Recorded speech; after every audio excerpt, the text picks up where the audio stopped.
Exciting episode of Finance Success. Today, we're going to be delving into the world of the cryptoverse and continuing on our blockchain basics. So, today, we're going to be going over where do you buy crypto and what should I use? So, to start off, you got to understand the basics. In crypto, you should know what a custodial wallet is versus a non custodial wallet. And custodial wallets basically hold your private keys in all of your cryptocurrency for you, so you don't have to do anything with it.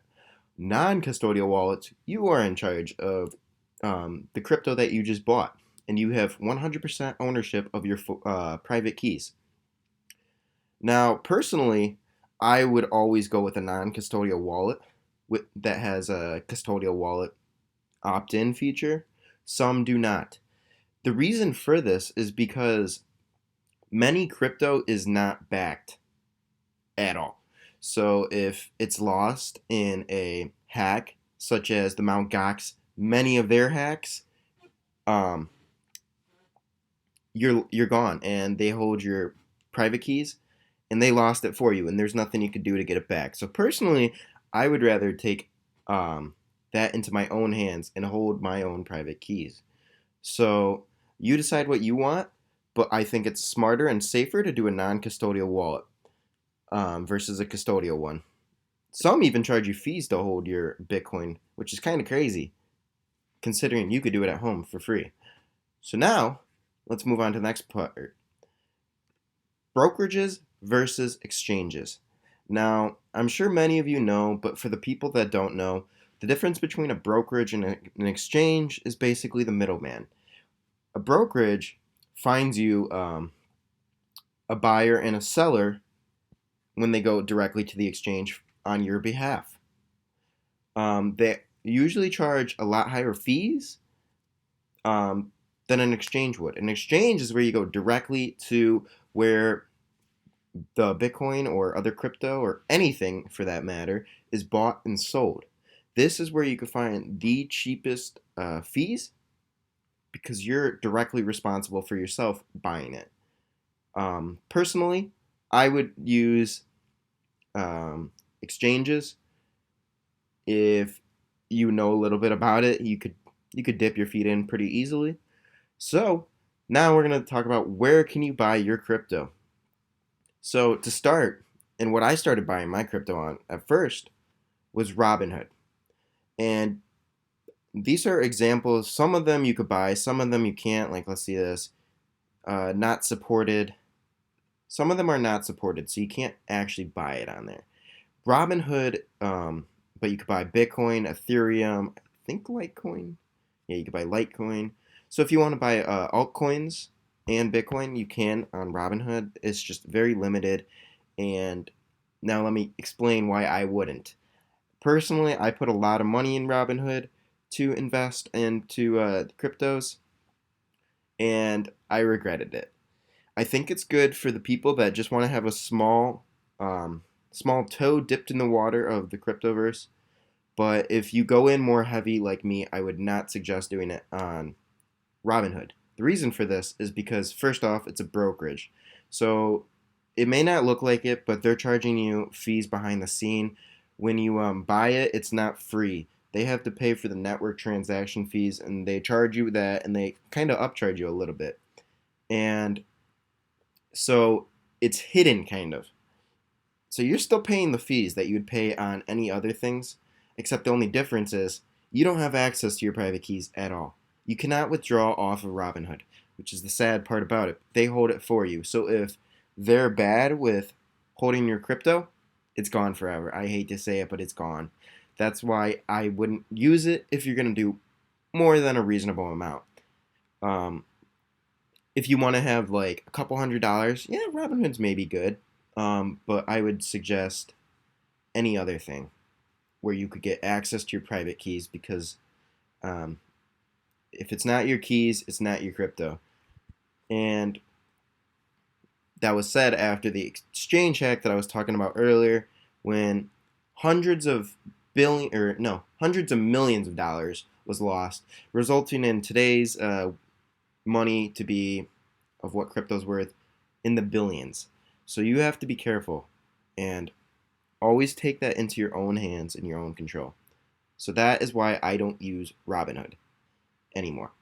Now, we're going to go over to Coinbase. Coinbase is basically the newbie's first buying platform, first brokerage. It is a brokerage, and Coinbase has some pretty hefty fees, which is why I was hesitant at first to use it, and I used Robinhood, but then I found out they're hidden fees and you don't have access to your private keys. And I regretted it later. I lost a lot of money because I used Robinhood, and I'll put that in a later video. It cost me some thousands of dollars, but it also could have been avoided. So you could use Coinbase. In this, it's a brokerage. It'll buy it for you. You have access to your private keys once you take it off of the off of the brokerage service. But after that, I didn't really want to use this because there's insane fees, which I'm going to go over next. So I went to Coinbase Pro, and it looks something like this. If you make a Coinbase account, you have access to Coinbase Pro, and it's a lot cheaper. And people don't know this for some reason. I don't know why, but a lot cheaper. You could actually do a lot more different charts on it and analytics, which is kind of nice if you're into that sort of things. Like I could see the live order book, the live trade history on their exchange, and this is also the same thing. It gives you access to a custodial free of charge. They'll hold it for you, but then once you want to take it off to put it on your Ledger Nano S, then you could do that, and it becomes your keys. So that's what I like about it. Now, I'm going to go over the fees on both of these because they're owned by the same company, but this one's for noobs that don't really know much about cryptocurrency. This one's for more experienced people. You don't even have to be experienced to use this. This is really simple. You just have to know the difference and just basic setups. So now I'm going to go over to Coinbase, or to the fees. Now, if you compare the difference, which is a huge difference, you can see the fees. In Coinbase, they charge you all these fees just to put your money onto their brokerage. Just for depositing money, you paying 10% for less than $10, and it's just kind of ridiculous. I have used Coinbase Pro for a while, and I have not even racked up more than, or Coinbase Pro, I should say. I've used Coinbase Pro for a while. I've never used Coinbase, and I have racked up probably like $5 in fees, which over here wouldn't take you long just by depositing money into your account. And so you can see all these fees right here. The next one would be if you used a U.S. bank account, you'd have to pay another fee on top of that of 1.5%, just kind of a lot. Debit cards are even more, 4%, but you get them instantly. Account transfers are free.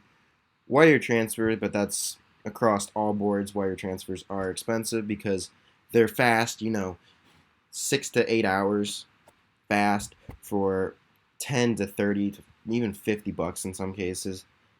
So, and in Coinbase Pro, all you do is pay maker and taker fees, which is 0.5%. So it's not that much. So maybe I have paid more than $5. I don't really know personally. Probably should look into that, but that's okay. I'm gonna move on because it's getting a little bit long. Another thing you could use is the Cash app. The Cash app I've only done about $1 worth, but it's about 3% fee across the board. This is the same CEO as Jack Dorsey, that's that CEO of Twitter. He's really into crypto, and I think he started the Cash app. And it's one of the biggest by far now, and many people are getting, or many companies are now starting to dip their feet in, like PayPal, which is soon going to be coming out with their own crypto. I don't know how soon, but it's in the future. They already are looking into crypto, and they're already talking about having crypto on their app, which is humongous for the adoption of crypto.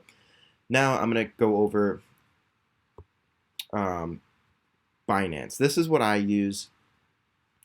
It's a little bit of a crappier platform, not really user friendly, but it's really cheap. It's even cheaper than Coinbase Pro, which is why I use it now. Um, it gives you instant access to your funds, which is amazing. So if you deposit $1,000 today, you will have access to $1,000, and then by the time it clears, um, your money goes into Binance. They'll release it, which is after like 10 days. You have access to, you could take all your money off of it, which is great, but it's a security feature.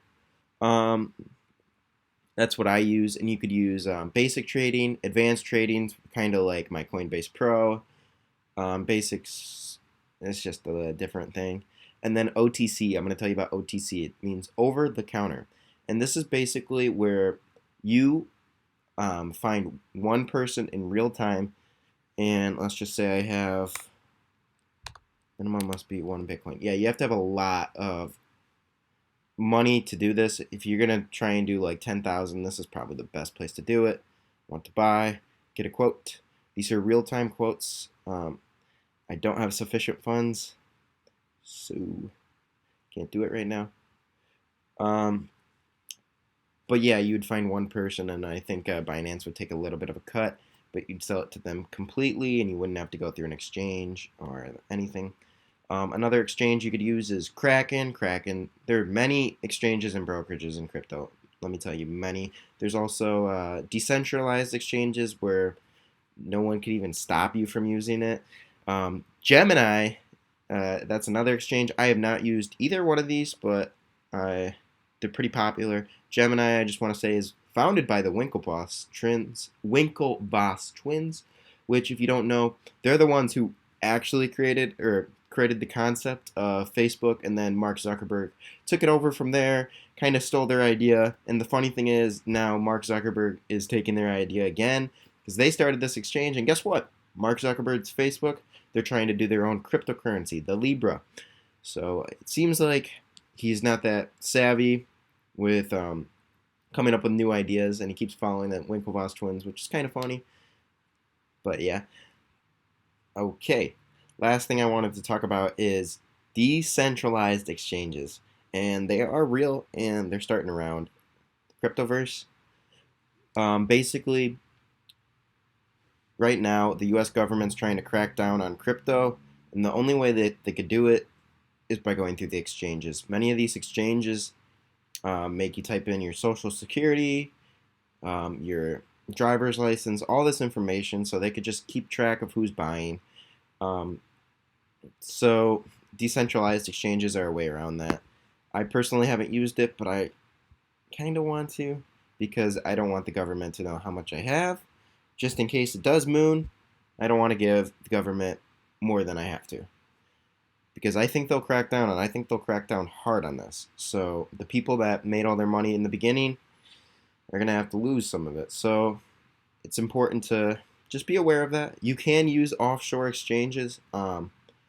Many of these are blocked in the US, but there are ways around that. One way is you could use a VPN, change your location of the VPN to a different country that allows it, create an account. But many of them are, like I said, requiring all this information about you, and it's getting increasingly harder to buy it without anyone completely knowing who it is. Other options are, you could use Bitcoin ATMs, which there are thousands across the country, and tens of thousands across the world. You could deal directly to a guy off Craigslist. I mean, that's a little bit sketchy, but no one would know. You would never have to pay taxes.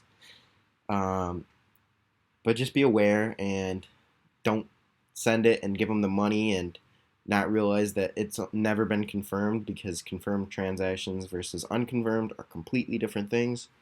So Basically, that's all I wanted to say for today. I hope you found it useful. Thank you, and have a good one. Hi there. Thank you for watching to the end. If you found this video helpful, give it a thumbs up, subscribe, share it to someone.